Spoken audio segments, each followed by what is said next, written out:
Okay, so good morning. Everybody's coming in. They're all getting to their seats right now. Darcy, did you bring donuts and coffee for everybody this morning, or you Yeah, we're forgot? gonna put up a Yeah, big strawberry frosted one with some sprinkles on top of it right on the screen for everyone to there we look go. at it. There we go. So everybody that's coming in, Darcy's gonna put up a fake donut for you. So we didn't put them outside the door this morning before they started walking in here. Okay. Mm. All right. So good morning, everyone. We're gonna welcome everybody in, and we're going to get started with the webinar that we have for today. So we want to welcome everyone to the Mass MEP. We like to give it a little bit of a fun spin and said, what is going on with OSHA and the world of safety? Because it's a big world and there's a lot of stuff going on in it. So we are really excited about today. It has been way too long since we've had one of our guests back, and we have a new guest that's joining us as well. Before we get into that, though, we do want to go over a couple of housekeeping items with everybody that's in here. We have not done a webinar in quite a while, so it's been exciting that we've had a little bit of a break and we've been doing a lot more in-person events. But for those of you back in the webinar world with us, we just want to let you know you are in a webinar setting, so you are not able to open up your mics and communicate. However, we do have two other options for you to engage with this webinar this morning. We have the chat bubble and we have the Q&A. We tell you that if you have something specific that you want to connect with in regards to our two guests with us this morning, please go ahead and use the chat bubble, and they'll be happy to, we'll make sure that we answer any questions on that side of it. But we do usually encourage you as an audience participant that if you have a question, more than likely somebody within the audience also has a very similar question. And we do use these for best practices. So this is a great space for people to be able to share things that go on. We do have a lot of our manufacturers in here from across the state. And even though you may all manufacture different things, you're still manufacturers at heart. So the basis of where you're coming from probably will be the similar questions in our Q&A. So go ahead and pop into the Q&A. It's the two bubbles that are next to each other, and send your questions in, as many as you have. We do have a couple of other guests on with us today, and we hope, and we probably will ask them as well if they have any answers to the questions or have information they want to pop in. They can do that as well, and we'll introduce them to you also. Along the lines of the webinar itself, we did want to let everybody know we are recording. We do use this for internal purposes. There may be a chance where we could post this live on one of our media channels through either YouTube or Facebook, but it will depend upon the audience and the actual content that goes out today. So we will just want to give everybody a heads up on that, just in case you do see this live one day. We can't see your names in the actual recording, so you don't have to worry about that as well. In case anybody is in the witness protection program with me, it's okay. You will be safe. We will have an hour for the webinar today. And like we said, we will have our guests speaking for the majority of the time, but we do encourage you to pop in the Q&A throughout, and we will answer those questions.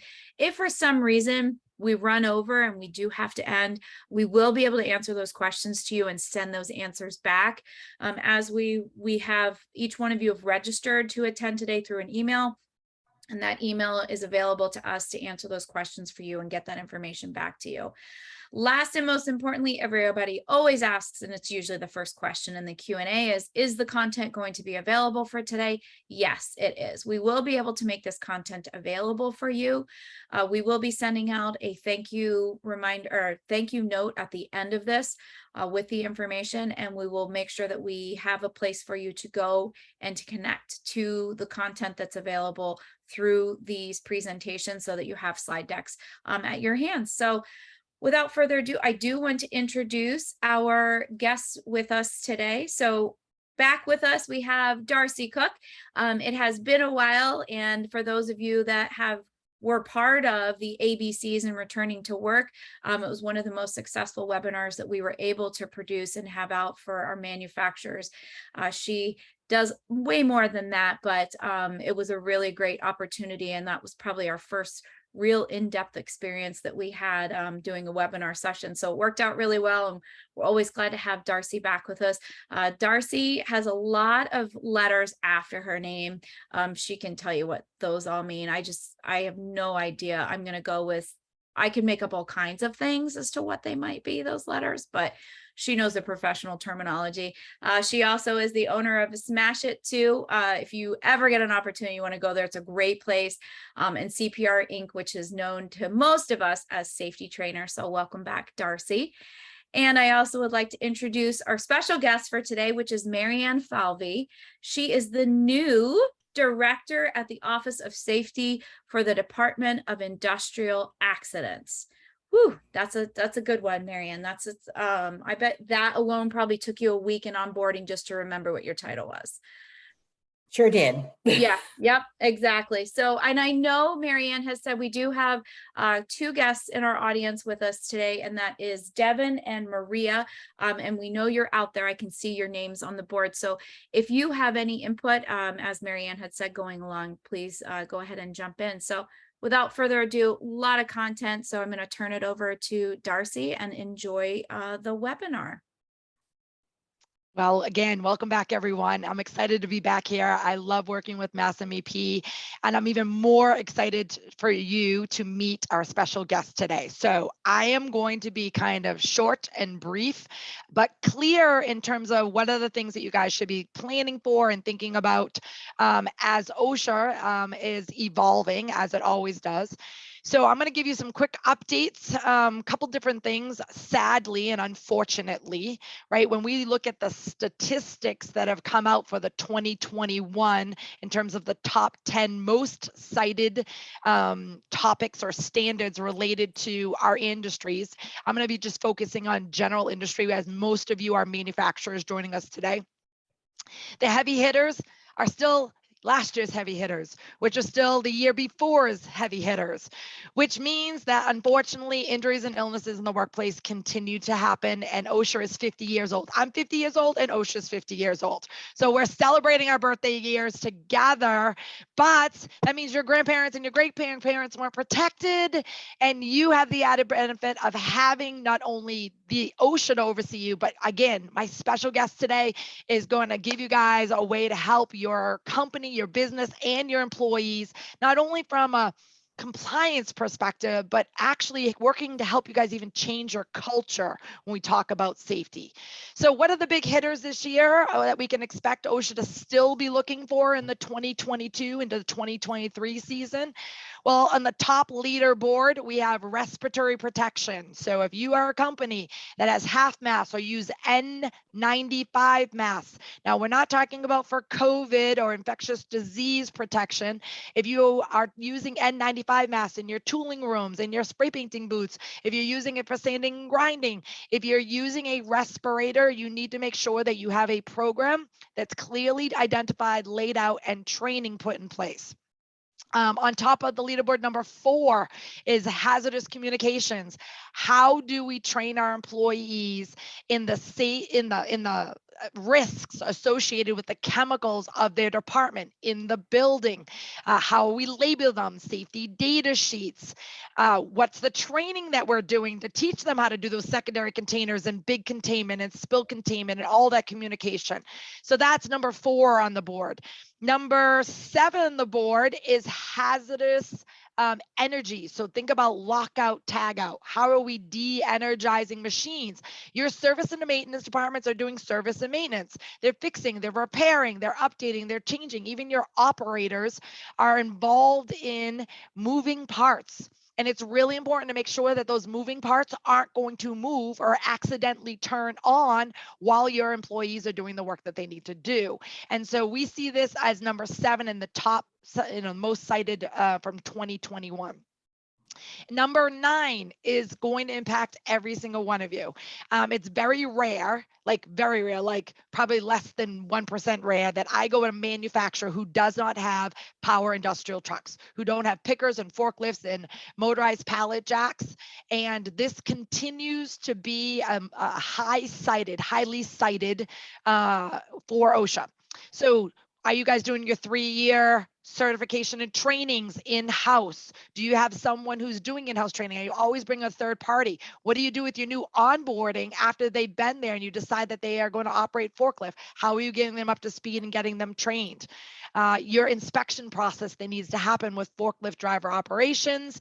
Those are all key elements. And most importantly, your environment. Have you put the mirrors on the corners so people aren't going to run each other? Are you guys using horns? Do you have signs posted? Are your walkways clearly and visibly lined and laid out so that pedestrians are paying attention to forklifts and forklifts are paying attention to pedestrians? So that's number 9. And then number 10, also applied to general industry and manufacturing, which is your machine guarding.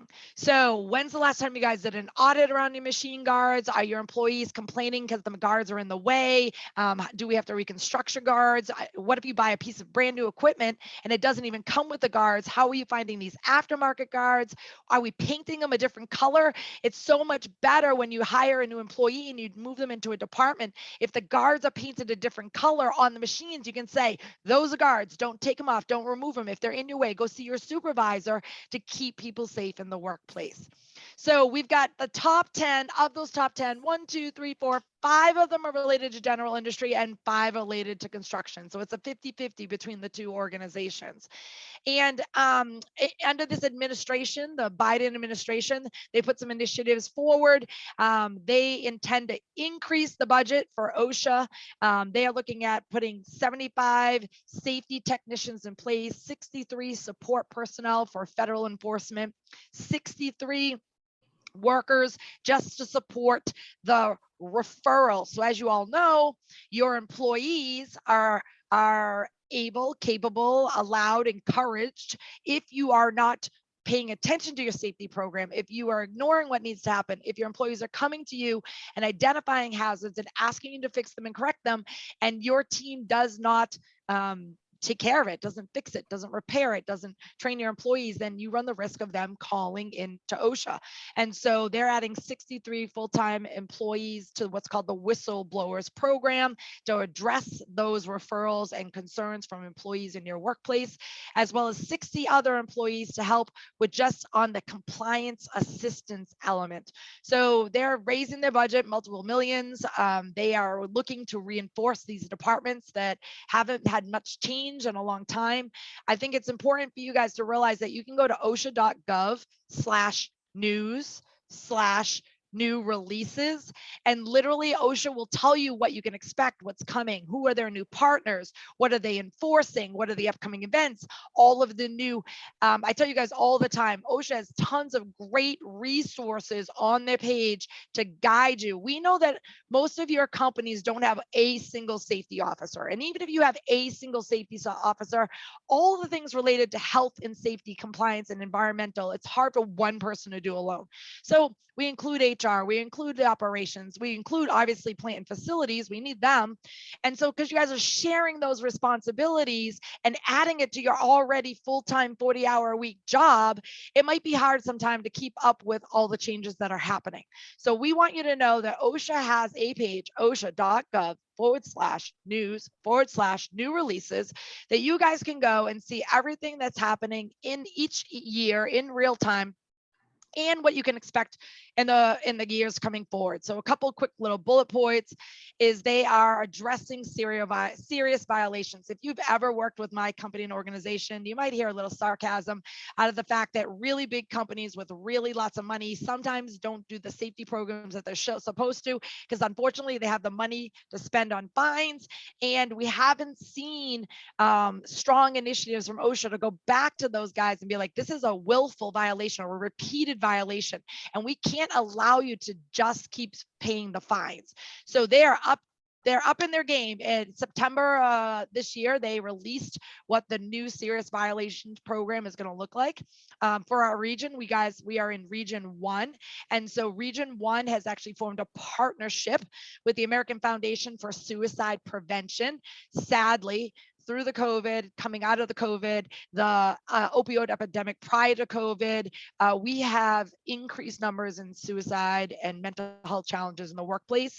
And so OSHA has really formed this partnership. There's lots of resources that can support you if you're in the HR element of your company and your organization. that you can check out on their websites.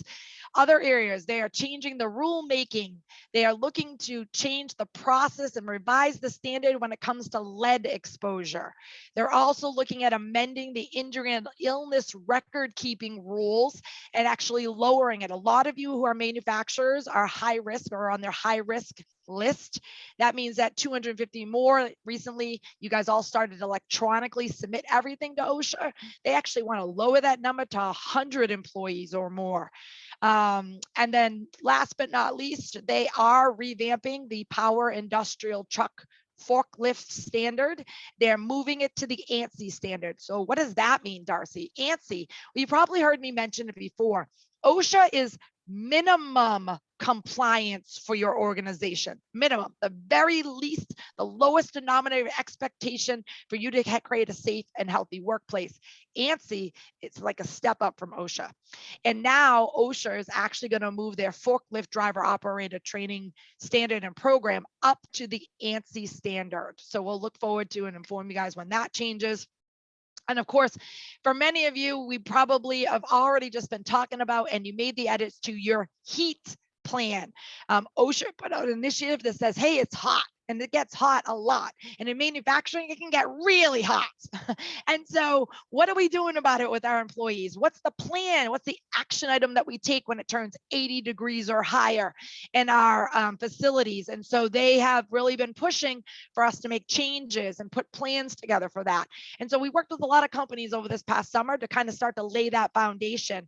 And I don't see that going away or changing. So that is a big initiative. They got a homepage for it right on their website. So if you did not take time this summer to kind of start to write that plan and implement the plan and talk to your managers and supervisors or what it means when it hits 80 degrees in your building or what it means when you hit 90 degrees in your building, it's time to have that conversation and get yourself ahead of the curve for next year. Okay, with all the main changes that I've kind of started to bullet point out, and you guys already know how big your to-do list is. What do I say about safety? It's big. It's a big elephant. And you guys clearly cannot eat an elephant in one bite, right? We got to do one bite at a time. So we encourage you to do safety throughout the whole year. We encourage you to do inspections throughout the whole year. We encourage you to put a safety committee together who can help manage this as a team, right? 2 eyes are better, 2, 4, 6, 8 eyes are better than just one set of eyes. So I am super excited and quickly want to transition this over to Mary Ann Falvey. She is the new director of the Department of Industrial Accidents, and wait till you meet this lady. She is a dynamo. I've only had some brief interactions with her and I love her, and you are going to too. She is one of the best things I can tell you that's happened in that organization in the last 20 years that we have been working with the Department of Industrial Accidents. I am over the top. When I found out she took this seat in this position, I got a chance to talk to her. I started telling everyone about it. It was like Christmas came early for me, and it came early for you, because once you meet this dynamic lady and she shares with you her vision, the future, what DIA potentially could look like, because it's all about you. It's as she shared with us earlier, it's free money, you guys. It's free money in an area where no one else is willing to help you. Safety is considered the cost of doing business. Okay, it's something that you as business owners have to absorb. You're required to do it. You're mandated to do it. And there's not many people willing to reach out and help you and support you to allow you the funding to get this training completed. But here she is, Miss Mary Ann Falvey, my new best friend, your new best friend, I guarantee you, the director of the Department of Industrial Accidents. We're so excited that she's here. I'm going to send it over to you. Tell everyone what's going on, my friend. All right. Well, hello. Now let's make sure I have a screen that lets me share so I can show you what's going on. Of course, worked out well to begin with, but where's my presentation now? Yeah. All right. Well, good morning, everybody. And thank you for having me. I'm not really sure how I follow that. I hope I can live up to it.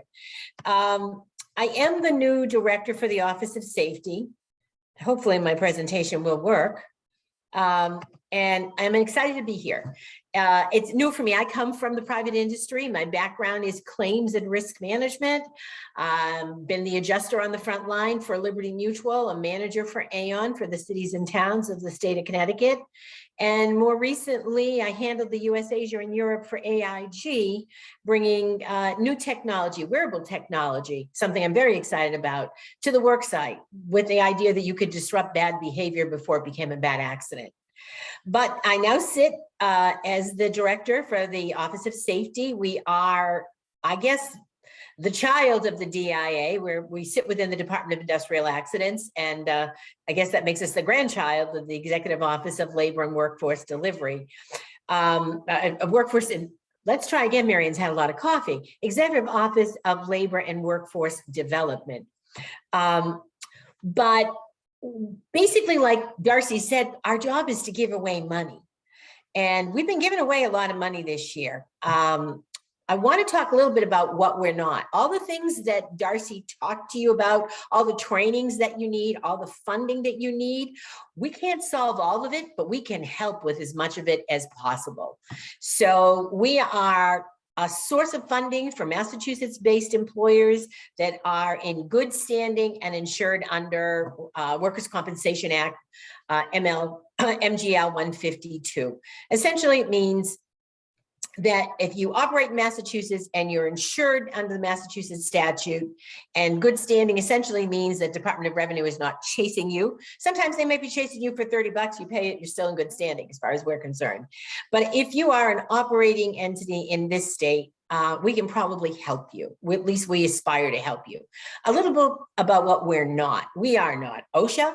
We are not a collection agency. We're not a reporting authority, and we don't issue fines. We issue checks. And so I want to talk to you a little bit about the grant process. And being the new kid on the block, I'm about to hit month 5 in my job. Have a lot of things I'd like to do in the office, and we are in the process of doing it. But a little bit about the program. You know, the program comes from the losses or the risks that you are trying to curb. I always tell people, you know, you look at your injury log, you know what your risks are, you know where you're bleeding essentially. You do the analysis, you define your mitigation plan, you decide who you're going to, you know, do the training, and you hire your trainers to do so. And our grant process sort of works the same way. We have a 5-page online program that is essentially tied to the fiscal year. So I'll talk a little bit about the fiscal year. We get our grants awarded by the legislature in July. Somehow we've had $800,000 for the last 31 years. I'm trying to change that. I've actually asked to them to double our budget for next year. So fingers crossed, we'll be a little bit more like Santa than Scrooge next year. But we're tied to a process where the grants come in, the money comes in, you do the application, you are tied to completing the training by June 30th, and you need to submit to us by July 15th. But what's more important? What's more important is how we can help you. We can help you with whatever types of training may be germane to your type of business. So we can help you do everything from OSHA 10 and 30 to, as you can see on the screen. These are just some of the things that are common and useful year to year. You know, ergonomics, CPR, injury, asbestos, you know, you name it. If you need to do it and you have a Massachusetts-based trainer, we can help you with it. And there are not a lot of rules. Again, you need to go through our 5-page application process. And the application process basically says who you are, tell me your story. Tell us your story. Tell us a little bit about your company, what your losses are, and what it is you're trying to fix. How are you going to fix it? What kind of training do you want to use, and who do you want to use?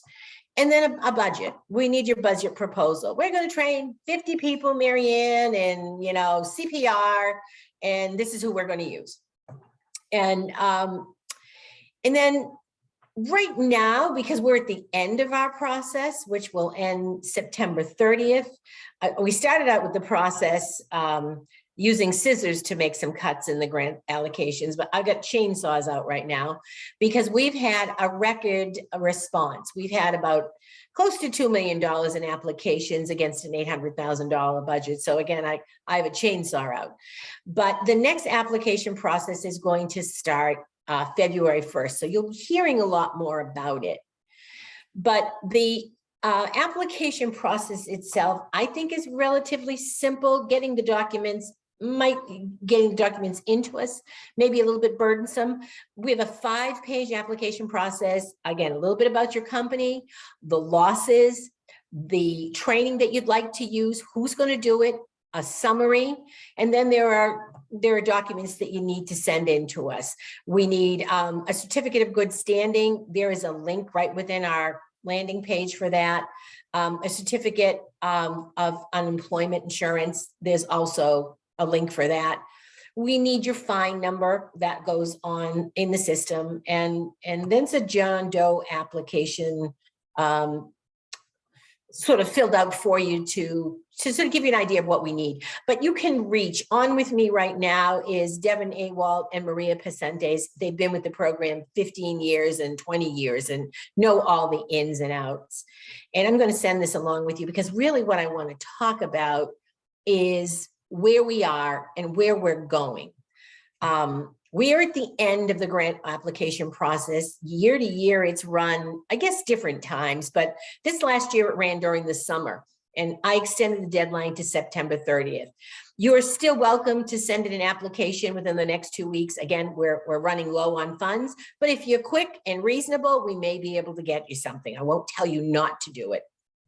If it is overwhelming, I will tell you this. We are going to have a new season of safety beginning in January, and the application process will begin in February. I hope with a lot more money.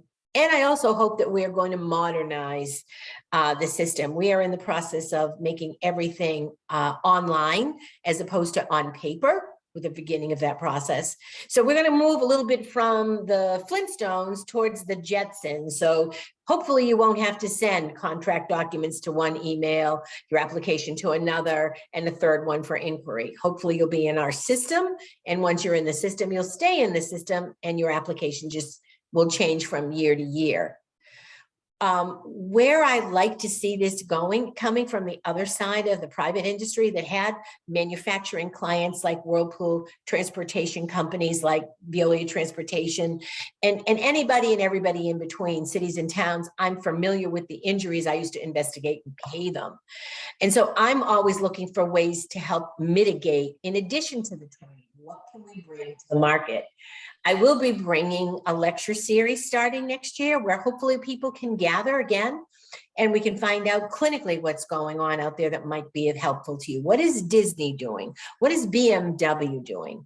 Are there sensors that you can put on the body? There's a great company called Kinetics that I worked with that we had a 6-month trial that basically it's a beeper-like apparatus that you put on the body and it templates the way you walk and you move, and it's got NIOSH, requirements programmed into it, and it gives you an alert every time you do something bad. And so we were able to reduce the incident reporting of musculoskeletal injuries by 90% in the first 60 days. And it stayed up until the 9th month, which is when our program ended. But so I'm looking forward to bringing contractors, clinical stuff, sharing stories, finding different ways you might be able to use training and apply it to your risk with the idea that it's going to reduce eventually down your risk modification. It's the whole idea. Can you insure and can you keep more money in your bottom line? Can you keep your employees healthy? Can they leave and go home as well as they did when they came in? And in terms of thinking about doing the training and how you want to put together a grant, things you might want to think about in terms of being creative, there are really endless opportunities. Again, anything that applies to your book of business is open for discussion and training.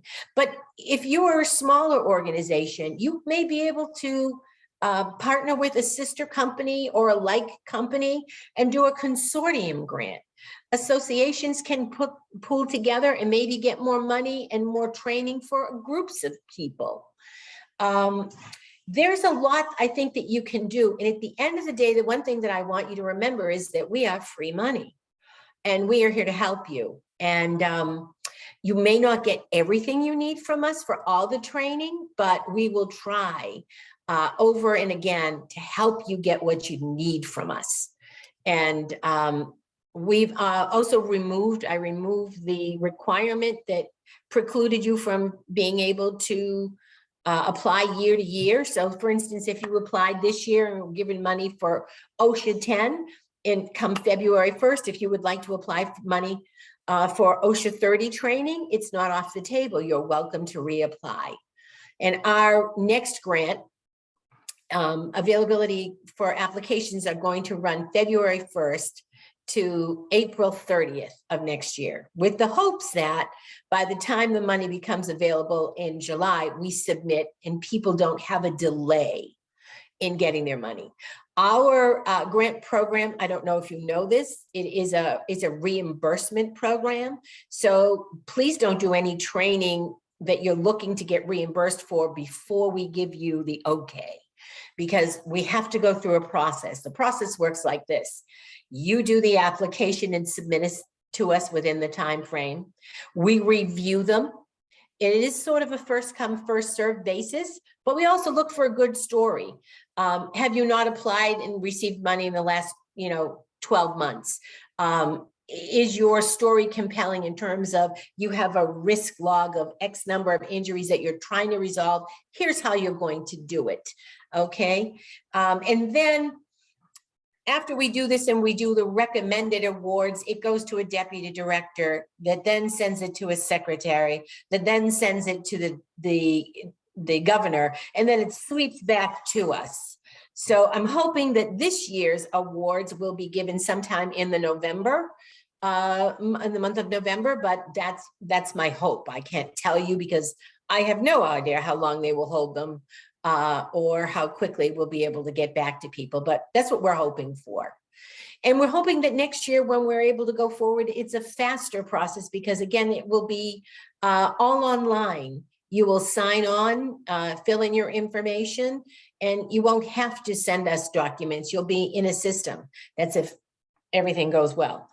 But in terms of this year, we are 2 weeks away from the end of our grant process. It ends September 30th. Again, if you want to get something into us, the grant process is still open. Funds are diminishing each day, but certainly we would look at you and try to help you. And if you want to talk about the February grant and how you apply, myself, Devin, and Maria are available. We can get you prepped. It's not that far away. And would be more than willing to help you participate in the next round, if you will. I know I'm all over the place a little bit, but my presentation is a little bit dry. Again, I prefer to be Santa Claus rather than Scrooge.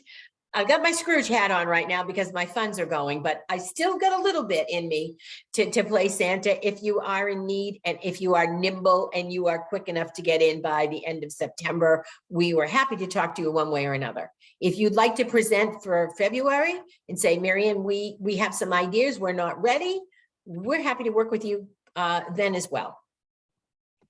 But I think I'll leave it at that and ask if there are any questions. Yeah, so Mary Ann, I am going to ask, we did bring a question up. The question is, what can businesses on this webinar do to support their initiatives to increase, to increase the budget?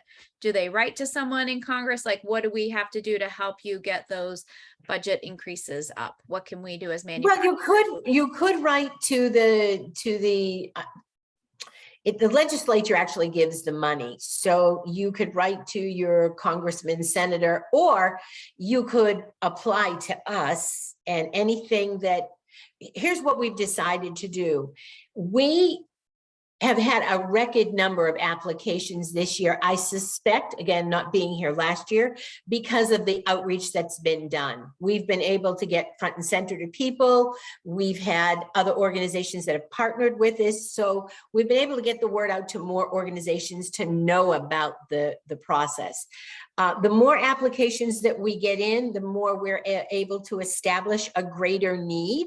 Mhm. But anything that you can do to the, to present to the legislature saying, we had hoped for more money, weren't able to get it, we support the initiative, any of those things would be helpful. Whether you write to your legislature or apply to us, all of those things would be beneficial.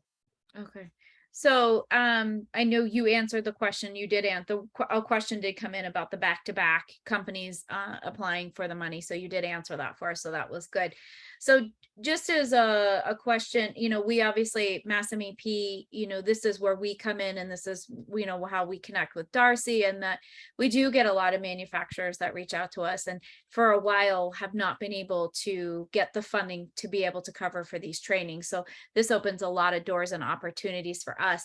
And Darcy, you can kind of add to this. Do you think with where we're going and what we're looking at, obviously COVID added a pretty big impact to the workforce. Do you think that these funds that are available, now's the time to take advantage of this? Do you think this is maybe going to expand? Like, what are your thoughts on where this could go for the future? So for any businesses that are on listening today, if you have a safety team, right, you probably have a bucket list. You have the kind of the wants and the needs. You already know if you're behind in areas when it comes to safety. You should already be looking at your injury and illness report. Someone is reporting your OSHA 300 logs. You might be in a mod rating. You might even actually be in an insurance pool because you maybe had one bad incident that put you in a situation for a long period of time that's impacting your ability to get business, or maybe it's a PR impact. There are lots of ways to start to address those things and those elements, but at the fundamental, you guys have to start doing the training, engaging your employees from a ground up approach, not just a top down, but actually from a bottom up. Invest in your people, teach them, see something, say something, teach them how to identify a hazard. Prevention absolutely costs you guys less than actually responding to an incident or situation in the back. The DIA funding, that money that's going to be available to you right now, you should be getting together with your teams and committee and thinking about, what do we need to get done in 2023? What do we need to get done in 2024? And put a plan behind it. They want a good story, then think about how are you going to use these funds appropriately to get the trainings that you need done, and then impact the culture, follow through, own it internally, because as you know, this grant typically is you're hiring a third party to come on board. Make sure when you're finding the right partnership with your third party, that third party is also willing to train, invest, teach, educate you, because there is no rule. OSHA doesn't say that you have to hire all third parties to do it. The goal should be is to use the third party and use this funding to actually train and teach your people on what to do so that you can take over in-house. You can do it every day, not once a year. You're doing it every single month, that you're integrating it with all your new hires coming into play. So think bigger picture, think strategy, think telling a story, creating a story. What's the goal? What's the goal? It's not just checking a box. What's the goal behind doing this training, the need behind it? Does that make sense, Haley? Yeah, absolutely. I think what happens, like we're fortunate now in having this connection and establishing this relationship that, we have an opportunity to now reach out to these manufacturers. That's obviously what we do. That's who we are. We like to make that connection and bridge that gap. And so we know Darcy very well. We've worked with Darcy. A lot of our clients currently work with Darcy. She's, come in and she walks us through things. I've asked her many a times about, different items and, putting panels in. So if I need to escape the office, can I do that? I know, and it is, but it's one of those topics today. And I think now with what's happened in the past 2 years, a lot of this seems to, it was there, but I think the importance behind it and you saying, making sure you have that right fit and who's actually coming in and doing it. I think at one point, a lot of people felt like, oh, we can just do this ourselves, but we talk about this with cybersecurity. It's a very similar thing. I know it's, you look at it, but it's keeping your company safe, maybe at a different level when it comes to, your technology side, but it's still important. This is your livelihood. This is your manufacturing organization. So to now have these opportunities and, looking at some of these opportunities that exist that are in, Mary Ann's presentation of just some of the popular trainings and trainings to consider. Are there any in here that you don't see that might be really important that maybe we're not picking up on, that, or just maybe some out there that maybe nobody's thinking of right now because they're just not in that mode yet? May I add a couple of things, Haley? Sure. We're seeing a lot this year, and we are authorizing the really good ones. Stress management, de-escalation, and violence in the workplace, active shooter when it's done very well. I mean, we are trying to stay contemporary with the stresses that are faced in the workplace, in terms of today's day and age, in addition to the lockout, tag out. But I also wanted to take the opportunity to tell you, when you're talking about telling your story, don't think just about what's already occurred. Your near misses, I always say in the claims world, are your second chances, because as Darcy said, it's much easier to prevent that injury from happening or that incident from happening than it is to have it already on your risk log. So think about your near misses. If you can get your employees to tell you, or you have an ear to the ground about the things that almost happen. Are you having people that are slipping and falling but don't exactly fall to the ground? You've got to retch back someplace. Are you having somebody that's not knowing what they need to do with the electrical outlets? You have a lockout, tag out issue. Do you have anger in the workplace? Anger management is not something that's been thought of fondly, but I've seen some very, very excellent programs. And I will tell you, I scrutinize them, having sat on the other side of the desk as a claims examiner saying, no, I'm not going to sit you and go, for the afternoon. But if you want to give your employees some actual skills, in addition to, I'm all right with that. I just need to see the program.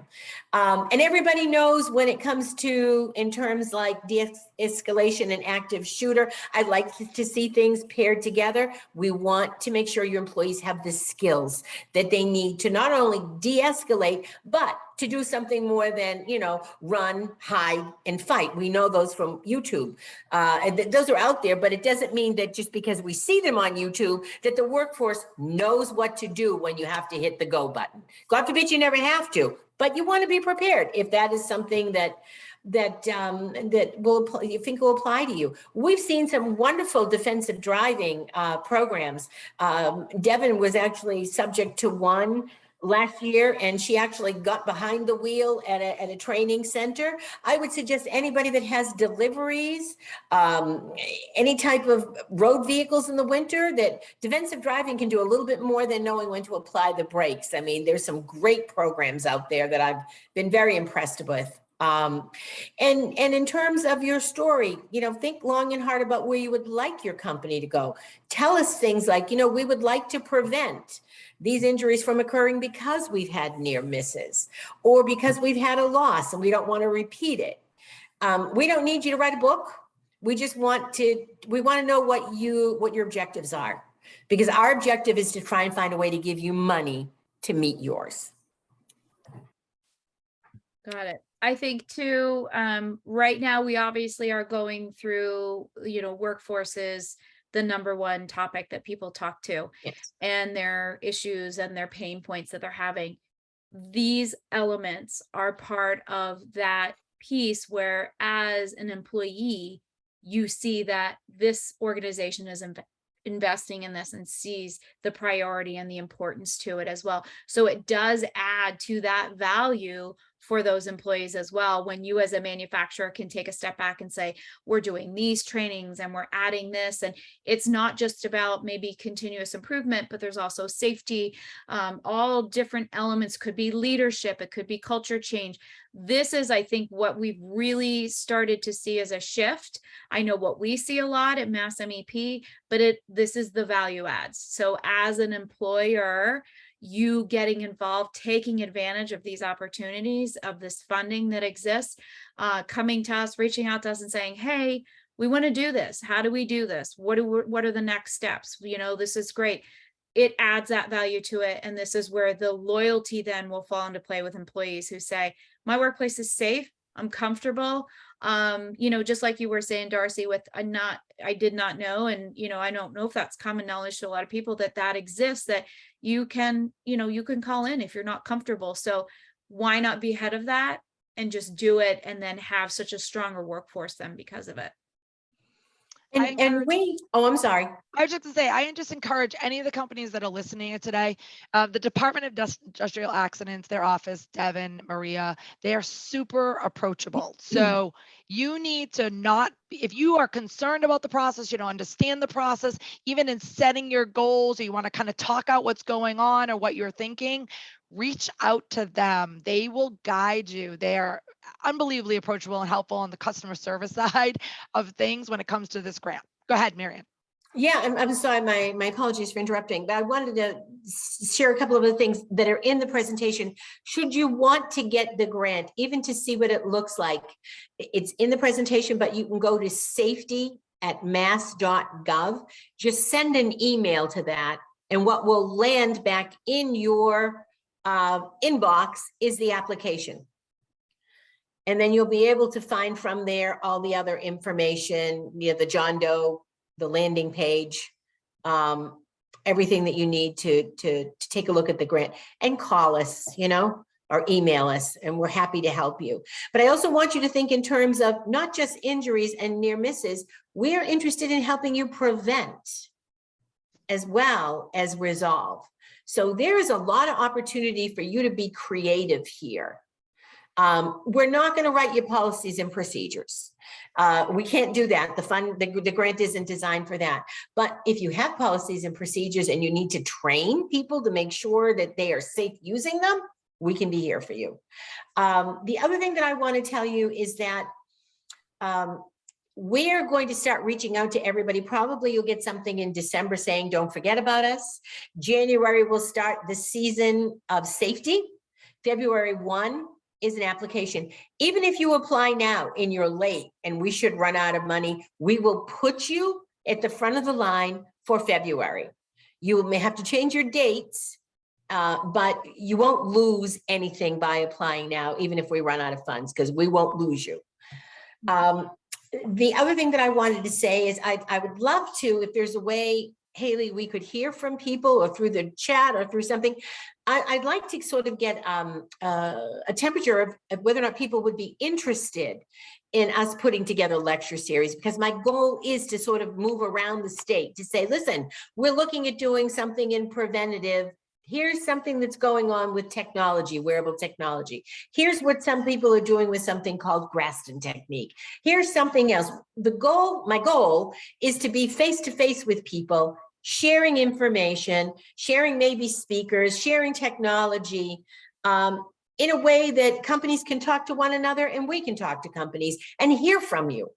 Are we missing the beat someplace? How else can I help you? So if people are really interested in something like that, I'd love to get feedback, however we can get feedback. All right, so I did just put a thing in the chat. So I wrote in there, are you interested in a lecture series? 1 is possibly, 3, I'm interested, and 5 is an absolute yes with a double exclamation point. So you can all, for those of you that are in here, just pop that in there, and just if you can answer, and then we can kind of collect, and it does give us the data points back. So that's great. That's good for Mary Ann to know, and then she can keep a hold of that.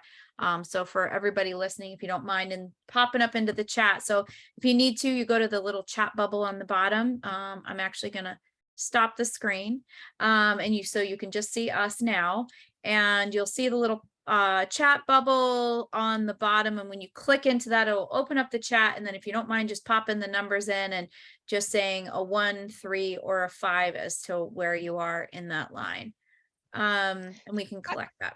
I think one of the really important things is that all of your brain should be going like on fire right now, as mine is. I'm creating a list actually for Mary Ann, which is all of the places that you guys belong to, all the chambers, all the organizations, all the trade associations, all of your groups that you rely on for information and support and resources. Wouldn't it be fantastic if you got them together and they were able to give direct feedback back to Mary Ann? wow, would that add value to your group and organization? I would think so. How about having her speak and share with them that they also have access to these funds in the state of Massachusetts? Wow, look at the value add that could be happening there.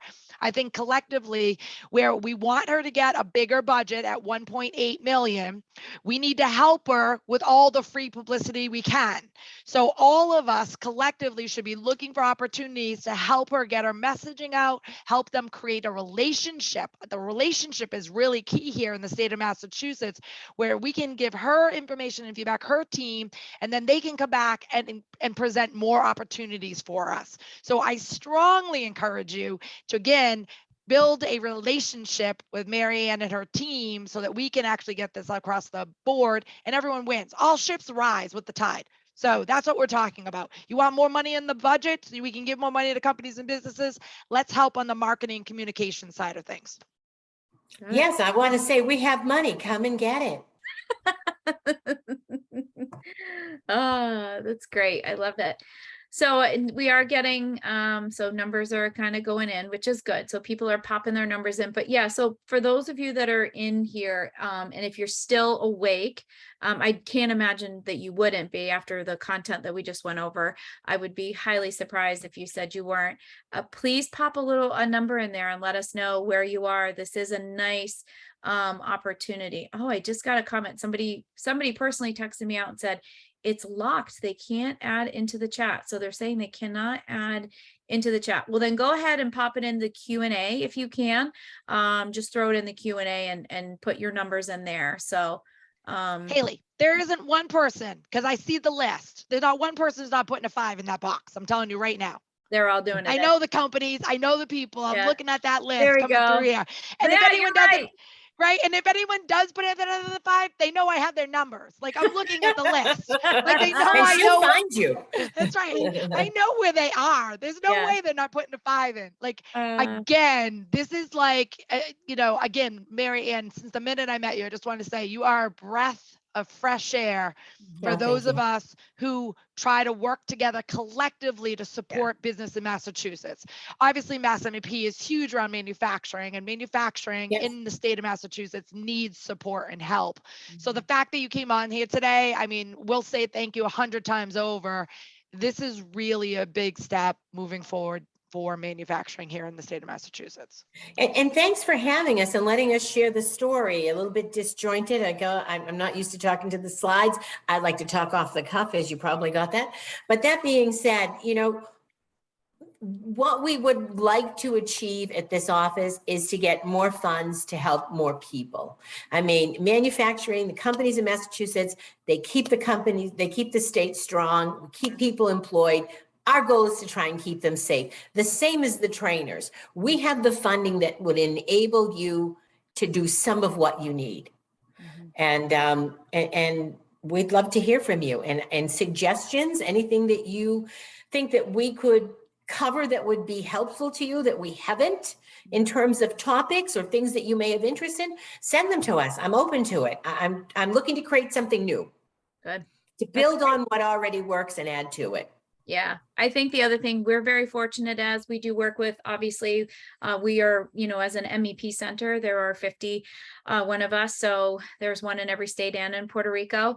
And we do see across the board, we're very fortunate in this state for the funding that is available to manufacturers and to businesses that exist. So we know from our end personally with the manufacturers, there are few and far between, and you're really lucky to have what you have at your fingertips. So you've got to take advantage of it while you can, and let's keep it here so that we're passionate about making sure that our manufacturers, which is also our small businesses, like you said, stay in the state. So let's keep it here in Massachusetts. So all right. Well, I thank you, ladies, for joining us today. We really appreciate it. And like we said, if you have any questions or anything, feel free. You can always reach out to us. We can make the connection. If you want to ask Mary Ann any questions specifically, or if I did put in the website, safety@mass.gov, that's where the application is. So you can click onto that link. You should be able to get in there. And we always have Darcy on speed dial. So we will try to get a hold of her. We did poke a little joke about you, where in the world is Darcy Cook, because you were all over the place this summer, and we just tried to catch up with you through social media to know where you were and what you were doing. So we got her back in her office, and we're ready to jump into fall, because we feel it's probably one of our busiest seasons in the manufacturing sector. So we Sure. coming into manufacturing month in what, 10 days, we'll be going into that. So it'll be a big deal. So yeah, and we will, obviously, for those of you that are out there, we will reach out to you. Manny Jerome is our business development advisor.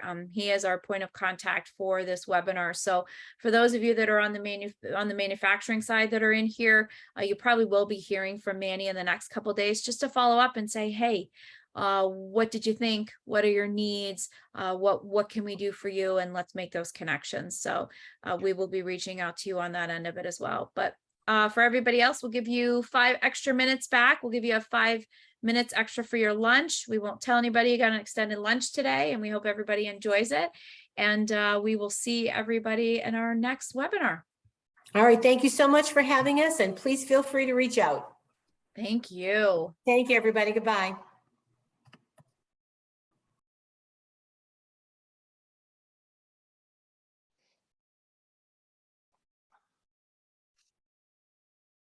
I can't.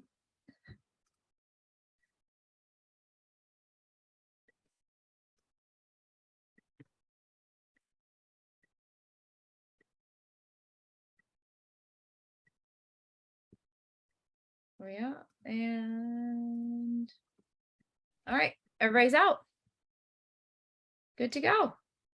So me we need to stop talk this. to our